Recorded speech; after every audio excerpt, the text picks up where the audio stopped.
Imagine you're walking down the street. Maybe you're heading home from work, thinking about what's for dinner, scrolling through your phone, and then you see it. A briefcase, just sitting there on the sidewalk. No one around. You look left. You look right. The street is empty. You open it. Inside? $10,000 in cash, neatly stacked. $100 bills. No one is around. No cameras that you can see. No ID in the briefcase, just money. What would you do? Keep it? Try to find the owner? Turn it into the police? Or just walk away and pretend you never saw it? Before you answer, let me tell you something.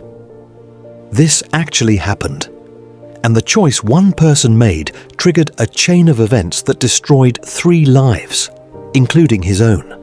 Today, we're exploring a real-life story that puts ordinary people in this exact dilemma.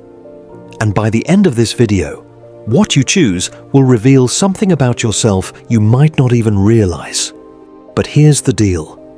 When I pause this video and ask what you would do, I need you to comment right then, not later, because the 4,200 people who've already watched this, they split almost perfectly into thirds, and each group has a completely different psychological profile. So the question is, which group are you in? Let's find out. His name was David Chen, 34 years old, assistant manager at a Target in Phoenix, Arizona, married, 2 kids, making $43,000 a year. It's March 17th, 2019. 7:23 p.m. David's walking home from the grocery store, carrying a bag with chicken breast, rice, and his daughter's favorite cereal. The off-brand kind, because it's $2 cheaper. That's when he sees it. A black leather briefcase. Nice one too. The kind that probably cost $300 on its own, just sitting there next to a bus bench. David looks around. The street is empty. It's that weird time of evening where everyone's either home already or still at work. He picks it up. It's heavy. He opens it. And there it is. Stacks of $100 bills, wrapped in bank bands. He counts it right there, hands shaking. $10,000 exactly. Now here's what you need to know about David's situation. 3 months earlier, his son Jason broke his arm at school. The ER visit, the surgery, the follow-up appointments, even with insurance, they're staring at $8,700 in medical bills. They've been on a payment plan, $200 a month. But last week, the hospital sent a letter. Pay the full amount within 60 days, or they're sending it to collections. David's been picking up extra shifts. His wife started door dashing on weekends. They're eating rice and beans 4 nights a week. $10,000 would solve everything. David stands there for maybe 90 seconds. That's it. Just 90 seconds that will change his entire life. Then he makes his choice. But before I tell you what he did, what would you do? Because here's what David didn't know yet. That briefcase? It didn't belong to some rich businessman who wouldn't miss it. It belonged to Maria Santos, 67 years old, retired lunch lady. That $10,000. It was her entire life savings, cash, because Maria, like a lot of elderly immigrants, didn't trust banks. Never had. She was carrying it to her nephew's house to help him make a down payment on a small business. A food truck, his dream. She set the briefcase down for just 1 minute to help a woman with a stroller get up the bus steps. When she turned around, it was gone. That $10,000 represented 23 years of saving every extra dollar, skipping meals, working past retirement age, 1 minute of kindness. And it's gone. And here's the part that makes this impossible. David has no way of knowing any of this when he's standing there on that street. All he knows is his family is drowning in debt and there's a briefcase full of cash in his hands. So now, what would you do? Okay, Pause the video right now. I'm serious. Hit pause. Go to the comments and tell me, what would you do? Choice A. Keep the money. Your family needs it. No one saw you. Sometimes life gives you a break. Choice B. Turn it into the police. It's the right thing to do.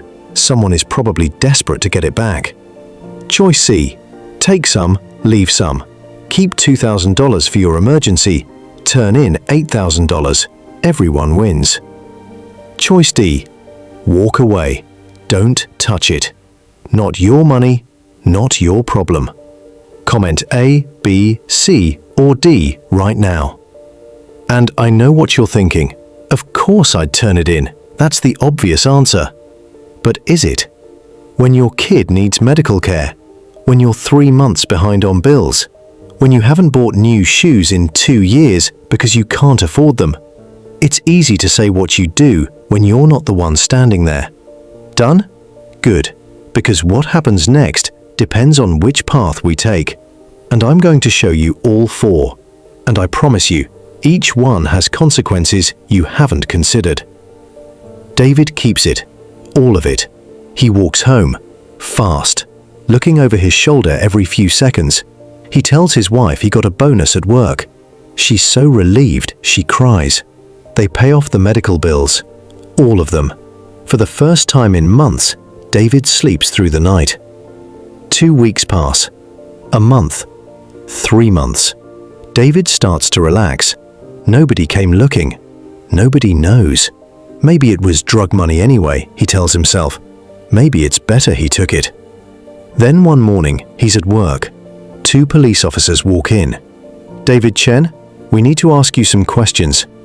Here's what David didn't know. That bus bench, it was right outside a bodega, with a security camera. The footage was grainy, but clear enough. The police identified him through his Target work vest, visible in the video. But here's the thing. If David had turned it in right away, nothing would have happened. Finding money isn't illegal. Keeping it when there's a reasonable way to return it, that's theft. David gets charged with felony theft. Anything over $5,000 is a felony in Arizona. He pleads guilty to avoid trial, gets 18 months probation, 200 hours of community service, and has to pay back every penny. But the real punishment? He loses his job. Target has a zero-tolerance policy for theft convictions. With a felony on his record, he can't get another retail management job. He ends up working delivery apps, making less than minimum wage after expenses. The medical bills stay paid. But now they have new debts, legal fees, court costs. And David's son Jason? He's 12 now, old enough to understand that his dad has a criminal record. Old enough to hear the other kids whisper about it. David saved his family from one crisis and created a worse one that'll follow them for decades. The money he kept? It cost him everything. David turns it in. He walks straight to the nearest police station, hands over the briefcase, fills out a report. If no one claims it in 90 days, it's yours, the officer tells him. That's the law in Arizona. David goes home, tells his wife what happened. She's proud of him, worried about the bills, but proud. 90 days pass. No one claims it. David gets a call from the police. The money's yours. Come pick it up. $10,000. Legal. Clean. His. Except it's not. Because on day 87, a local news station ran a story.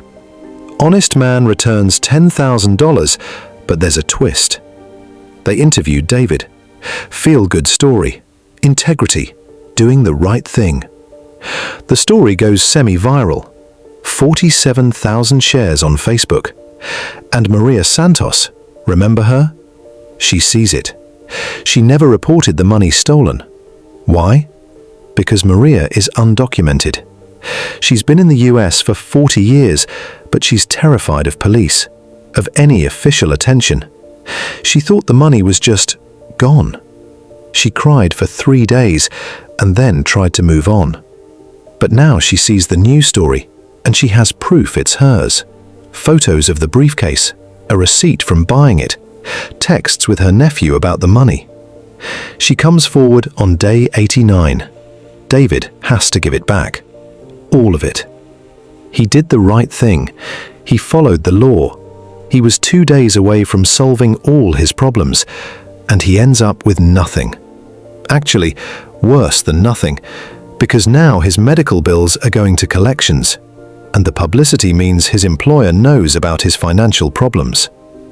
Maria gets her money back. Her nephew gets his food truck. David gets a plaque from the police department. Citizen of integrity. He hangs it on his wall, right next to the collection notices. He did everything right, and he's still drowning. The system rewarded his honesty with nothing. David makes a compromise. He takes $2,500, enough to make a dent in the bills, and turns in $7,500. In his mind, this is fair. Whoever lost it still gets most of it back. He gets enough to breathe. Everybody wins, right? Wrong. He goes to the police station, turns in the $7,500. I found this on Maple Street. Someone must be looking for it. The officer takes the report. Everything seems fine. Then the officer asks, "Was there anything else in the briefcase?" David's stomach drops. Like what? "We got a report about a missing briefcase from that area. The owner says it had exactly $10,000 in it, in bank bands. Do you remember seeing bank bands?" Here's the thing. David kept the bands. They're in his car right now, wrapped around the $2,500 in his glove compartment. He has 3 seconds to decide: lie to a police officer or confess. He lies. No bands, just loose bills. Maybe this is different money. The officer nods, takes the money. David leaves. 2 weeks later, Maria comes forward. She describes everything: the briefcase, the bank bands, the exact amount. The police are confused. They have $7,500. She says it should be $10,000. They review the security footage, and there's David, clear as day, opening the briefcase, looking inside, taking something out of it, then walking away with a bulge in his jacket. David doesn't just get charged with theft now. He gets charged with theft and filing a false police report, and lying to an officer. The prosecution argues he's not some desperate dad. He's a calculated criminal who tried to game the system. His public defender can barely defend him. The evidence is on camera. David gets 11 months in county jail, loses his job, loses his apartment while he's inside. The compromise? It cost him more than just keeping it would have, because the system doesn't reward half measures. You're either honest or you're not. And trying to have it both ways, that makes you a liar and a thief. David walks away. He doesn't touch it, doesn't open it all the way, just leaves it there. Not my problem, he thinks. Someone will find it, or maybe whoever lost it will come back for it. He goes home, tells his wife about it over dinner. Probably a trap anyway, he says, like those YouTube prank videos. Next day, he's at work, scrolling through Facebook on his break, and there it is. A post from a local community group. "Please help. My elderly mother lost her entire life savings. $10,000 in a briefcase on Maple Street. She was helping someone and set it down for 1 minute. This is everything she has. Please, if you found it, no questions asked, just return it." There's a photo of Maria. She looks broken. Comments pouring in. "I'll share this." Praying for her. What kind of monster steals from an old lady? David's blood goes cold. He didn't steal it. He walked away.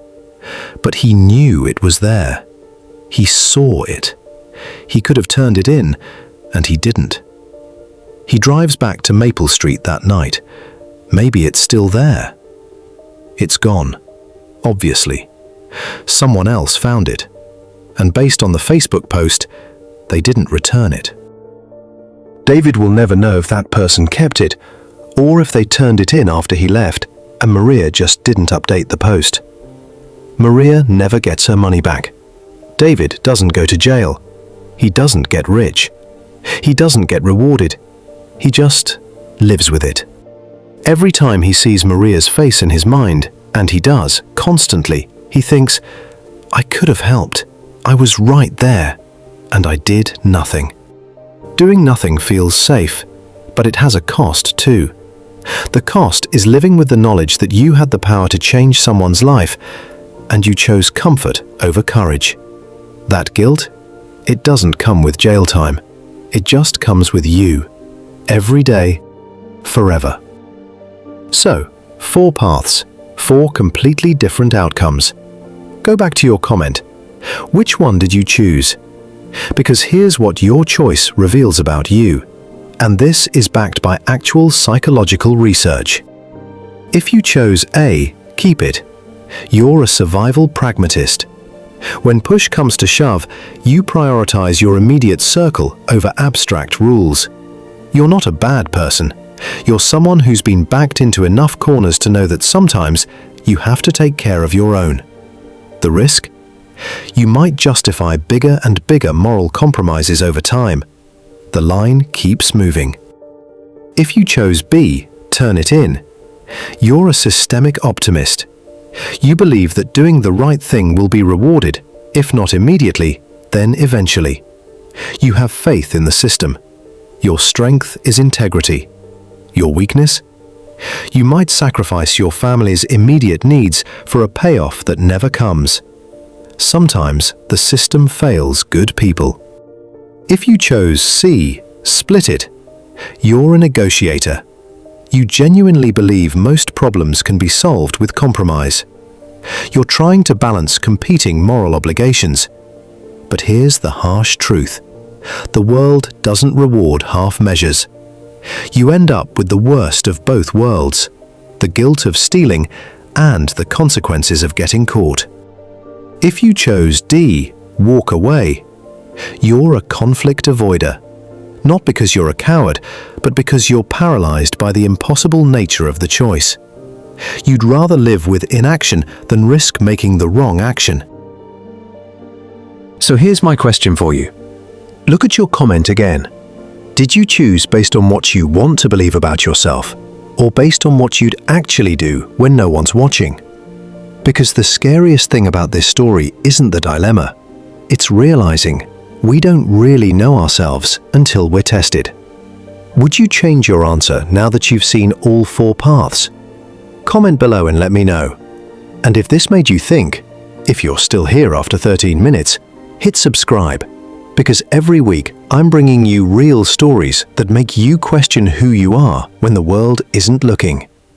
See you in the next one.